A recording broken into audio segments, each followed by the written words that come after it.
श्री जी steno मृदनावन। जय श्री राधे। आशुलिपि उच्च गति अभ्यास खंड 1 रामधारी गुप्ता प्रतिलेखन संख्या 33 डिक्टेशन 80 शब्द प्रति मिनट। प्रारंभ करें। उपाध्यक्ष महोदय, वर्तमान वित्त अधिनियम सदन के सामने प्रस्तुत है।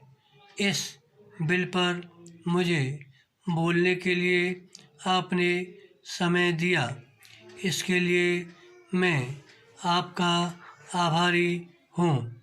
इस बिल का एक विशेष महत्व इसलिए भी है कि यह संकट काल में पेश हुआ है। बराम चीन ने हमारे देश पर हमला किया, देश पर संकट आया, राष्ट्र को चुनौती मिली और इस चुनौती को हम सब ने स्वीकार किया, जिसके लिए पैसे की आवश्यकता हुई। बराम इसको वित्त मंत्री ने बड़ी कुशलता से देश के अंदर और देश के बाहर से जुटाया। बराम इस बिल का महत्व इसलिए भी है कि हमारी पंचवर्षीय योजना के मध्य में ही यह बिल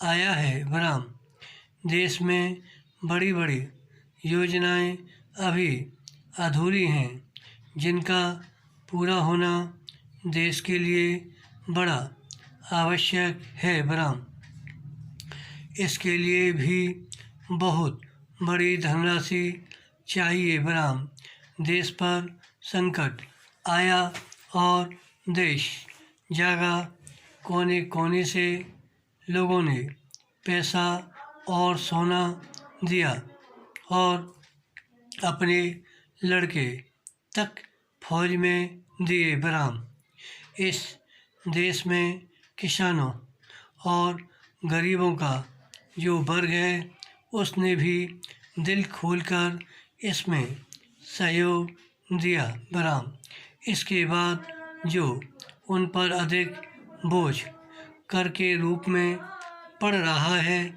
या अनिवार्य बचत योजना के रूप में पड़ रहा है, उसको भी वे खुशी खुशी सहन करने को तैयार हैं।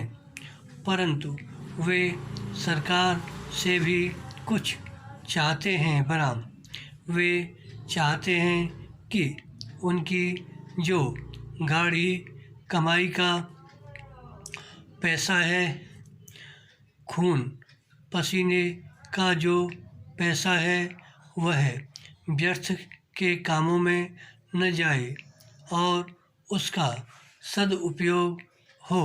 बराम इसके अतिरिक्त उनकी कुछ अपनी दिक्कतें और परेशानियां हैं, जिनकी ओर सरकार का ध्यान चाहिए। बराम इस आपातकाल के समय में तो उनको इन आए दिन की कठिनाइयों से राहत मिलनी चाहिए। बराम ऋण लेने में और अन्य कार्यों में जो अड़चनें पड़ती हैं, वे दूर की जाएं। बराम किसान भारत की रीढ़ है।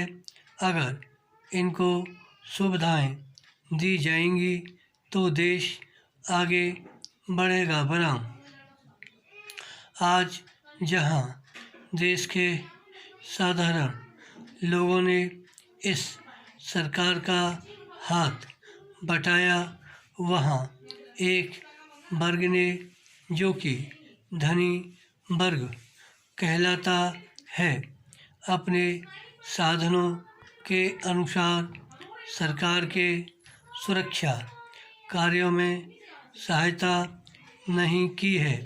मैं यह नहीं कहता कि उन्होंने बिल्कुल सहायता नहीं की, लेकिन अपनी स्थिति के अनुसार सहायता नहीं की।